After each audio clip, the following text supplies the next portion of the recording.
अजय वर्मा जी कुछ कहना चाह रहे हैं, बोलिए। अजय जी वो स्टूडियो में है, वो स्टूडियो से बाहर है, इसलिए उनके पास जा रहा हूँ। कैमरे की दिक्कत है इसलिए अजय जी आप नहीं है स्टूडियो, माफी चाहता हूँ। अजय वर्मा जी बोलिए, आपका क्या व्यू पॉइंट है सर, बोलिए। हिंदू, मुस्लिम, सिख, ईसाई, बौद्ध, पारसी, शहजाद जवाब दे रहे हैं। सबको अधिकार देता है हिंदुस्तान में रहने का, बोलने का, खाने का, पीने का।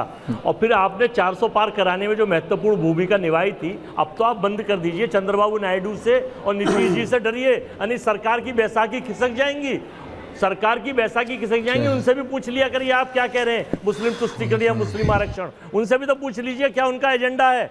आंध्रा में चीफ मिनिस्टर है, वहाँ के सुपर चीफ मिनिस्टर है, और देश की सरकार बचाने में और चलाने में योगदान है। तो आप नीतीश और नायडू से पूछ लिया करिए, आप तो बड़े वरिष्ठ पत्रकार हैं, देश चला रहे हैं, सरकार चला रहे हैं, हम तो आप ही को मानते हैं, लेकिन चूंकि उनसे पूछ लीजिए फिर पता तो चले आखिर क्या हो रहा है और क्या नहीं हो रहा है।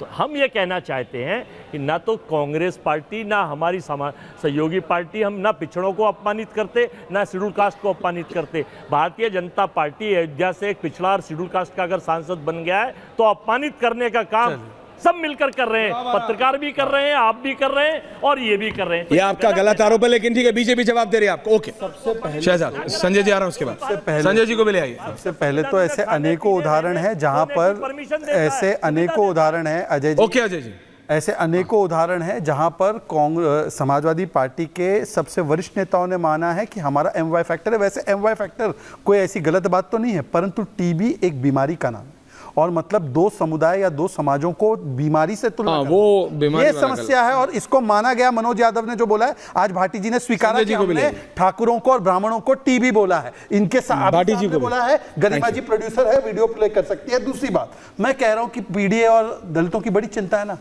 अखिलेश जी का एक ट्वीट, 58 जो मृत्यु हुई है तमिलनाडु में, उधर की बता दीजिए, कल्लाकुरुचि की, ज्यादातर दलित है। करुणापुरम, बीच में मत बोलिए, आपका सवाल ही नहीं है। आपने तो आपने मतलब कांग्रेस ने तो मिलकर हत्याएं करवाई वहां पे। मैं आज राजकुमार भाटी जी से केवल इतना कहना चाहता हूं, 2 सवाल है मेरे भाई साहब, सुन के इसका जवाब दीजिए, स्पेसिफिक इधर उधर मत जाइए। LOP के पद पर प्रोटेम स्पीकर के लिए झगड़ा कर रहे हैं कि एक दलित बन जाए, तो भाई LOP के पद पर PDA कब बनेगा, नहीं बनेगा, कांग्रेस ने आपको पूछा भी, उन्होंने तो यूनानिमसली डिक्लेयर कर दिया। और दूसरी बात, एक ट्वीट समाजवादी पार्टी का कल्लाकुरुचि पर, जहां पर ज्यादातर मृत्यु जिनकी हुई दलित। कल्लाकुरुचि तो छोड़िए शहजाद, अफजल अंसारी बोल सकते हैं, अखिलेश यादव चुप है। कहना भी ऑन है मैं भाटी जी, शहजाद आप समझिए, भाटी जी अफजल अंसारी प्रतिक्रिया दे सकते हैं लेकिन अखिलेश यादव नहीं, आप समझिए। ऐसा क्या, शशि थरूर गलत है तो गलत है, आप समझिए। अफजल अंसारी को समझ आ रहा है, हम जो बार और अखिलेश यादव को समझ नहीं आ रहा, मैं ये मान नहीं सकता। प्लीज बोलिए सवाल भाटी जी, आप लेट आए हैं तब भी आप सबसे ज्यादा बोले हैं। सवाल नहीं सुनना, अरे कोई बात, थोड़े देर रिलैक्स, कोई बात नहीं सुनना। तो 200 जवाब दे 282 पे अच्छा अच्छा ठीक है सवाल भाई, वो 37 को 370 समझ रहे हैं आप, उसमें मत। हाँ बोलिए सर, बोलिए। हम बार बार जो कहते हैं क्या कह रहे हैं, लोकतंत्र खतरे में, लोकतंत्र खतरे में, उसका प्रमाण आपकी डिबेट में मिल रहा है।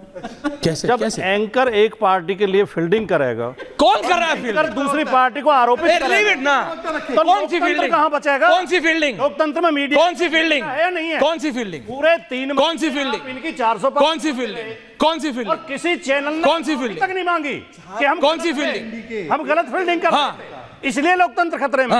और इसलिए नहीं है कि अफजल अंसारी को समझ आ गया ये जो घुमा रहे, only Bhati ji and me for a second, because Bhati ji ये भली बात ही जानते हैं कि कैमरा सिर्फ एक्सपोज नहीं ओवर एक्सपोज भी करता है। कहना है Bhati ji and me for next 30 seconds just me 50 and 50। Bhati ji बताइए, अफजल अंसारी को समझ आ रहा, अखिलेश यादव को नहीं? आखिर मैं ये मान नहीं सकता, अखिलेश यादव को समझ आ रहा है। आपको मीडिया को बोलना था और 3-4 मिनट बोलना है, ओनली आप 100% रहेंगे, बोलना बोल लीजिए, ठीक है। अरे नहीं, आप समझिए मेरी बात। जिस दिन मैंने आपसे पूछा था और मजाक उड़ाया था, मुझे याद है, आपने 40 सीट कहा था, आप यहां बैठे थे, आपको याद है ना? मैंने जिस दिन अगले दिन आके बोला था कि Bhati ji I took you wrong, you were right, I took you wrong, you right, आप सही थे। लेकिन ये मैंने आपसे ऑन एयर ही बोला था, और मैं आपसे दोबारा कह रहा हूं, ये जो है ना, दिस विल हिट यू।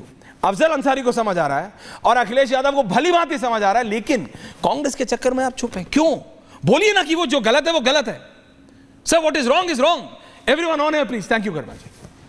आप हमारे कांग्रेस के बीच में मंत्रा का रौला अदा ना कर। अरे मुझे क्या मतलब है, कांग्रेस से अपने आप सहमति बना लेंगे। हाँ। वे हमें कांग्रेस से मुझे चिंता नहीं है, मेरे को उत्तर प्रदेश की चिंता की मैं बात कर रहा हूं। जवाब नहीं सुना, प्लीज बोलिए बोलिए बोलिए बोलिए बोलिए बोलिए, मैं चुप हूं, बोलिए, आई एम क्वाइट, बोलिए ना। वे हमें राजा कहें और हम उन्हें रानी कहें, शेख जी को खामखा क्या है परेशान नहीं पता है, ये आप सारी चौथी पांचवी बार कह रहे हो। लेकिन आपने आज धनखौरी जी का वो नहीं सुना जिसमें वो ये कह रहे हैं कि जितने भी सांसद जीत के आए हैं वो सारे दोबारा जाएंगे क्या अपने अपनी जनता के बीच में। उसमें उन्होंने फर्क नहीं करा है, सपा वाले और बीजेपी वाले दोनों क्या जाएंगे जनता के बीच उसी मुद्रा में हाथ जोड़ते हुए?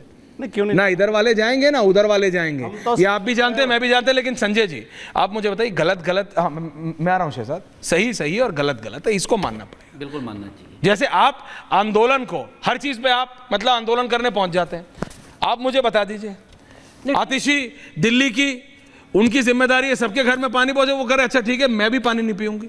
अरे बॉस सॉल्यूशन निकालना है और प्रॉब्लम क्रिएट नहीं करनी है। हम लोग गांधी के आप लोग और प्रॉब्लम क्रिएट करें, सॉल्यूशन निकालिए। विचारों को मानते हुए आप मानिए ना गांधी जी के, गांधी के विचारों पे चलने वाले लोग हैं। भारतीय जनता पार्टी से लड़ेंगे तो कैसे लड़ेंगे? गांधी के विचारों से ही लड़ पाएंगे। ये तो कुछ भी करने को इनकी तो ईडी सीबीआई पता नहीं ईडी आगे क्या फिर लगाते हैं, लेकिन हम तो भैया अपनी बात रखते हैं भाई हमें ये चाहिए। लेकिन जहां तक आप शशि थरूर की बात बार बार उठा रहे हैं, उत्तर प्रदेश की शशि थरूर की बात नहीं उठा रहा हूं, मैं बात उठा रहा हूं कि आपके पास प्रश्न से पहले उत्तर थे, इसीलिए उत्तर प्रदेश शानदार है।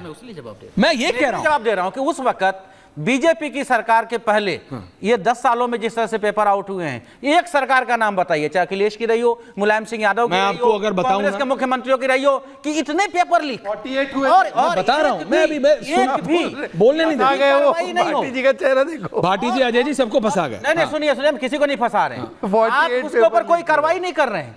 4 से 14 आप कमेटी बनाए जा रहे हैं, आप कैंसिल क्यों नहीं करवा रहे हैं? आप जिन बच्चों जो बच्चे पास हुए हैं, जिसे आप सही ठहरा रहे हैं, उनके पास उनको आंसर रिप्लाई आ रहा है, इसका क्या रिप्लाई आ रहा है। शहजाद का कोई रिप्लाई, उसके बाद दुष्यंत जी आ रहा हूं। अपनी बातों में अजय जी आ रहा हूं। मिश्रा जी मुझे लगता है कि अपनी बातों में फंस गए। राजस्थान में 20 पेपर लीक हुए, हमने नहीं कहा टोटल 48 है पेपर लीक से आपकी सरकार के हिस्सा है, बीच में एक करके वहां भी आपके सरकार में लीक हुआ है। अब आपने बोला ना, आपके बीच में कोई नहीं बोला, गलत बोले ना बोले। Thank you, okay relax. अब जवाब, अब कहां इलेक्शन बंगाल में पिछले 5 वर्षों में 10 पेपर लीक, झारखंड में अभी झारखंड पब्लिक सर्विस कमीशन का पेपर लीक, कोई जांच नहीं। अभी जो आपने देखा उत्तर प्रदेश की बात करते, 48 पेपर लीक अनिल कुमार यादव को हाई कोर्ट ने निकाला था, आयोग के चेयरपर्सन को। अब झूठ बोल रहा हो तो करेक्ट हो जाएंगे। और देखिए लोकतंत्र बचाने की बात भाटी जी कर रहे हैं, आयरनी देखिए, 4 पैनलिस्ट उनके हैं, 1 पैनलिस्ट बीजेपी का है। बीजेपी की 240। आ रहा हूं अजय जी, रिलैक्स सुन लीजिए ना, अपनी सीटों के अनुसार तो बोलिए भाई अपनी। अरे सुन लीजिए अब भाई, एक करके जब आप बोल रहे थे कोई नहीं बोला बीच में। हाँ थैंक यू, बोलिए। देखिए मजे की बात यह है कि जिसकी सबसे ज्यादा सीटें वो अकेला है इस पैनल पे, और जिनकी कुल मिला के उतनी सीटें नहीं जितनी हमारी है, वो लोग के 4 प्रतिनिधि है, फिर भी लोकतंत्र खतरे में। पर ये कब बोल रहे हैं भाटी जी? भाटी जी ये तब बोल रहे हैं जब, अरे भाई बीच में ये आपको सीट कुल मिली संजय जी पूरे देश में, आप अपने टाइम पे बोले ना, आप बोलिएगा काउंटर ऑन योर टाइम। 2 बड़े बात कर रहे हो भैया, अब देखिए कौन बड़ा कौन छोटा, आप बोलिए। गांधी जी के उसूलों पर चल रहे। गांधी जी ने तो सख्त मना किया था, शराब भी नहीं चाहिए और शराब घोटाला भी नहीं चाहिए। उत्तर प्रदेश में गांधी के पक्षियों की बात कर रहे हैं, शराब घोटाला एक कर रहे हैं, शराब की तस्करी में दूसरा मार रहा है। जी मैंने आपको बीच में नहीं बोला, ये इनकी आदत है। आप बोलिए क्विक। वो पानी का भाव क्यों बढ़ा है उसका जवाब नहीं है। क्विक देखिए, वो होगा नहीं ना उसका जवाब, क्योंकि आखिरी बात ये भाटी जी का आयरनी देखिए कि कल 50 वर्ष पूरे होंगे इमरजेंसी को, जब मैंने बोला ना शुरू में वो थे। और मुलायम सिंह यादव जी से लेकर लालू प्रसाद यादव, जेपी और तमाम बड़े नेता, भारतीय जनता पार्टी के भी, एल के अडवाणी, बाकी नेता इसके खिलाफ आंदोलन करने वाले आज ये ऐसी स्थिति में है कि जिसने इमरजेंसी लगाई उनको कुछ बोल नहीं पा रहे हैं। यहां तक कि जब उत्तर प्रदेश की बदनामी कर रहे तब भी कुछ नहीं बोल पा रहे। यह है इमरजेंसी का असली प्रभाव कि कांग्रेस की ऐसी इमरजेंसी लगी है समाजवादी पार्टी पर कि उत्तर प्रदेश का अपमान भी स्वीकार्य है।